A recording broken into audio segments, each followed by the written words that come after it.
You ask Tiger to solve. This deals with linear equations with one unknown. The final result is a equals 6. Let's solve it step by step. Group all constants on the right side of the equation. Subtract 18 from both sides. Group like terms. Simplify the arithmetic.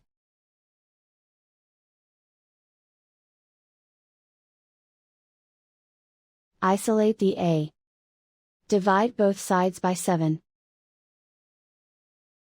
Simplify the fraction. Find the greatest common factor of the numerator and denominator. Factor out and cancel the greatest common factor.